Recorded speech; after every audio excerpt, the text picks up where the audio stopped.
जय हिंद दोस्तों, मेरे YouTube channel ex serviceman update में आप लोगों का स्वागत है। दोस्तों, कुछ बात कर लेते हैं इंपॉर्टेंट जॉब्स की जिसकी लास्ट डेट दिसंबर में ही है।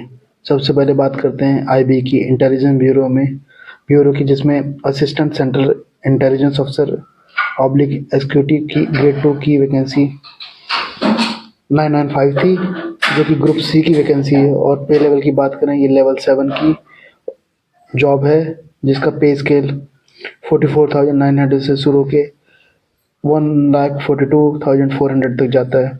दोस्तों, इसमें 995 वैकेंसी थी, जिसकी लास्ट डेट 15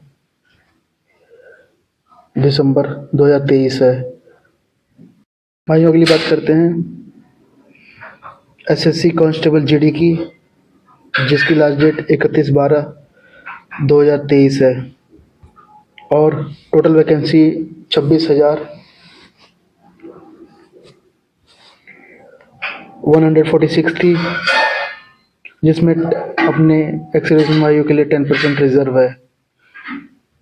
तो इसकी भी आप फॉर्म भर लीजिए। इसकी लास्ट डेट 31 दिसंबर 2023 है। दोस्तों, अगली बात कर लेते हैं एसबीआई जूनियर एसोसिएट्स की, जिसकी लास्ट डेट 7 दिसंबर है। दोस्तों, 3 ही दिन बचे हुए हैं, जिसमें अपने एक्स-सर्विसमैन भाइयों के लिए 1000 प्लस वैकेंसी है। और बता दो, इसमें अपने एक्स-सर्विसमैन भाइयों के लिए पे प्रोटेक्शन भी है। दोस्तों, अगली बात करते हैं Delhi subordinate service selection board की, जिसमें एक्स सर्विसमैन भाइयों के लिए 59 वैकेंसी थी, जिसकी लास्ट डेट 20 दिसंबर 2023 है। और आखिरी बात करते हैं दोस्तों अपने एक्स सर्विसमैन के बच्चों और जो सर्विंग पर्सन के बच्चों हैं, ऑल इंडिया सैनिक स्कूल एंट्रेंस एग्जाम जो होती है, उसकी फॉर्म की भी लास्ट डेट 16 दिसंबर है। और दोस्तों, आखिरी में आर्मी वेलफेयर प्लेसमेंट ऑर्गेनाइजेशन, बहुत सारी वैकेंसी है, तो आप जाके अपने क्वालिफिकेशन और आपकी एजुकेशन के हिसाब से अपने फॉर्म भर लीजिएगा। दोस्तों, आइए भूतपूर्व सैनिक की बात सुनते हैं और आपकी राय में क्या ये सही है, क्या गलत। नहीं दी, इसलिए मैं आपके चैनल के माध्यम से उस बात को आगे रखना चाहता था कि मैं कह क्या रहा हूँ। सबसे पहले जो पे कमीशन बैठती है वो होती है CCS policy, central civil services की जो पॉलिसी, वो सब पर एक बार में लागू की जाती है।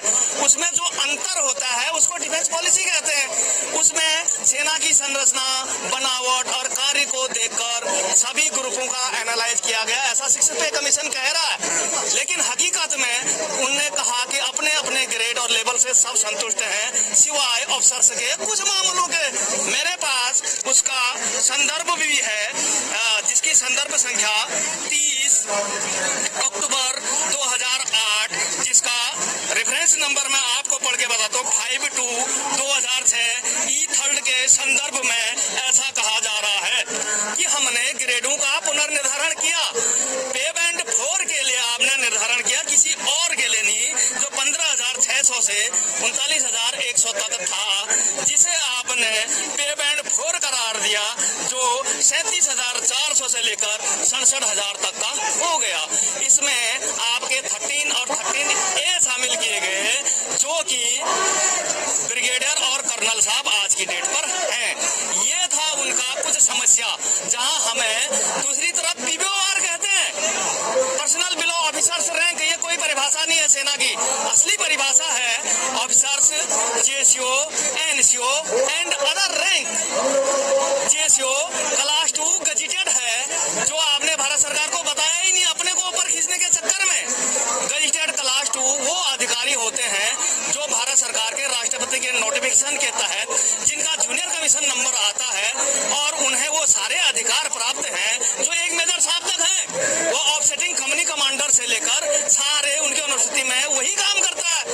और उनके समकक्ष जो सिविल अधिकारी आते हैं, जिनको आप बोल रहे हैं कि समकक्ष सिविल अधिकारियों के समान पद दे दिए गए या ग्रेड दे दिया गया, ये झूठ है। क्योंकि समकक्ष अधिकारी एक तो बीडीओ साहब होते हैं, तहसीलदार साहब होते हैं, सर्किल इंस्पेक्टर साहब होते हैं, और उसी डिफेंस गवर्नमेंट के डिफेंस सिविलियन एसओ साहब होते हैं, सेक्शन ऑफिसर। वो सारे के सारे लेवल 8 और ग्रेड पे 48 के हिसाब से हैं। नायब सूबेदार ग्रेड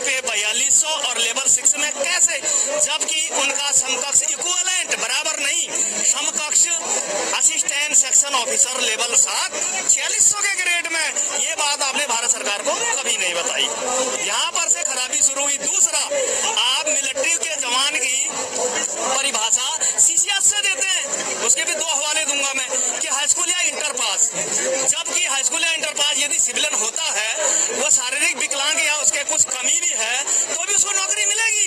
आप उसका उस प्रोफेशन के लायक पहले हार्ड से हार्ड मेडिकल टेस्ट ले रहे हो, फिजिकल टेस्ट ले रहे हो।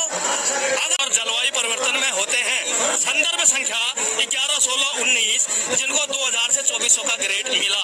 इसी प्रकार वरिष्ठ तकनीक सहायक सर्वेक्षण खान मंत्रालय 11, 29, 15 का जो संदर्भ है 4200 से 4600 में डाला गया, यानी कि फौज की भाषा में नायब सूबेदार से सूबेदार के ग्रेड में डाला गया। जब वो लोग अपना ग्रेड परिवर्तन करने के बाद फैक्टर लागू करवा सकते हैं तो फैक्टर लागू से पहले क्या आपने किसी का ग्रेड चेंज किया? हाँ किया। आपने ये कहा कि एक रैंक अभी ऐसा है जिसको पे बैंड 4 में जाना चाहिए, वो रैंक है लेफ्टिनेंट कर्नल।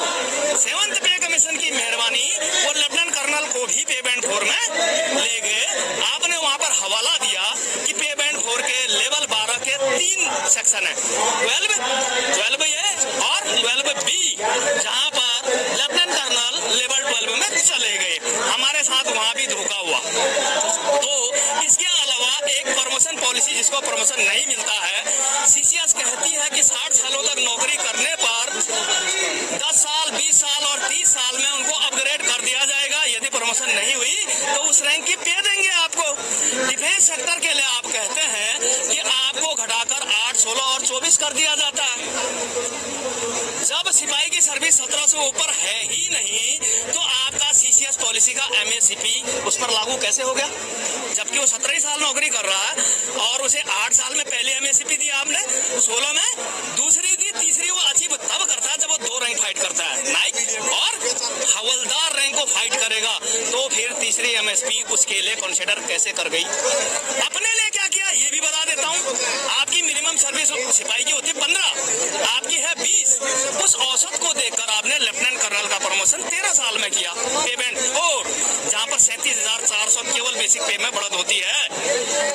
और भर्ती की उम्र 18, दोनों को जोड़ो 31, 3 साल एनडीए, 1 आईएमए, 4, टोटल उम्र 35। अब 55 साल की मैक्सिमम एज में से 35 घटाओ निकलता है 20 ही उनका मिनिमम इंडेक्स पब्लिक इंक्रीजमेंट है। करेक्ट 20 इंक्रीजमेंट लेके आप रिटायर होंगे, बल्कि 25वें में आप टीएस कर्नल भी बनोगे और 13 में चले जाओगे, लेवल 13 में। अपने लिए इतनी अच्छी गणित निकाली तो सिपाही का तो एसीपी 2 के बाद 1 ही साल बचा। फिर हमारी पेंशन फिक्सेशन, हमारा increment, minimum increment of pension हम कैसे पहुंचेंगे? आपने 4, 8, 12 क्यों नहीं किया? ये था मेन फैक्टर जो कि सारी बीमारी का एक साथ इलाज कर देता। आपने ये भी नहीं किया। फिर आपने लिखते हैं कि सशस्त्र बलों का अतिरिक्त जोखिम को ध्यान में रखते हुए आप एमएसपी देते हैं, वेरी गुड साहब, देते हैं आप, अच्छा है। लेकिन फिर उसे अगली लाइन में परिवर्तन करते हैं कि एमएसपी ग्रेड तय करती है। 5400 का ग्रेड वाला 15,500, उससे नीचे वाले 5200, और एमएनएस नॉन कॉम्बैट को भी शामिल करके आप अपना 70% उसको दे देते हैं, इसलिए वो 10,800 पर हुई। हो गई साहब ये भी विसंगति। इसके अलावा आपने सेकंड लेफ्टिनेंट एक रैंक होता था, उनको मर्ज करके लेफ्टिनेंट कर दिया, 2 स्टार दे दिए। नायब सूबेदार बेचारा 1 ही स्टार में रह गया। आपका क्या है? Office similarity, protocol with administration of civil काम करना पड़ता, सिविलियनों के साथ एड टू सिविल ऑपरेशन, बाढ़ आ गई, कुछ हो गया। सीमा पर बीएसएफ के साथ काम करना पड़ता है जो पाकिस्तान की तरफ के बॉर्डर है। और जहां मैं दोनों सेक्टर में काम करके आया हूँ, एलसी हिमाचल, ये अरुणाचल प्रदेश, वहां पर आईटीबीपी होती है, उनका रैंक स्ट्रक्चर के स्टार ज्यादा होते हैं साहब। आपने अपना तो बढ़ा लिया 1 स्टार से 2 स्टार, नायब सूबेदार को आपने छोड़ दिया। इसके अलावा एड टू सिविल ऑपरेशन बतेरे काम होते हैं, तो नायब सूबेदार को आप स्टार ही नहीं देना चाहते तो ग्रेड कहां से दोगे? क्या उसके लिए कोई प्रोटोकॉल नहीं है? मैंने ये चीजें फेस की। ऑफसेटिंग कंपनी कमांडर ड्यूटी कर चुका हूँ, 30 साल नौकरी के बाद घर आया हूँ। जो इस मंच पे बोल रहे हैं बहुत अच्छी कैलकुलेशन है, लेकिन एज ए कॉम्बैट नॉलेज जितनी मेरी नौकरी है उतनी इनकी सर्विस है, इसलिए कह रहा हूँ। इसलिए उनने उन चीजों को कवर नहीं किया जो मैं अब कर रहा हूँ। क्लियर होगी बात आपकी?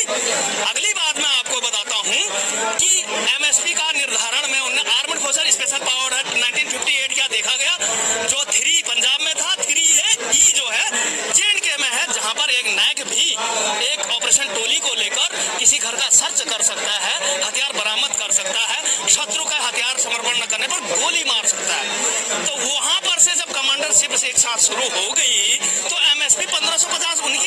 दोस्तों इसी के साथ मैं अपना वीडियो समाप्त करता हूँ। मेरे वीडियो को देखने के लिए धन्यवाद।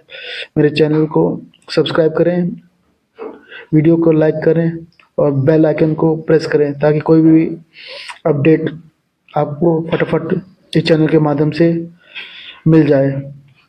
बहुत बहुत धन्यवाद। जय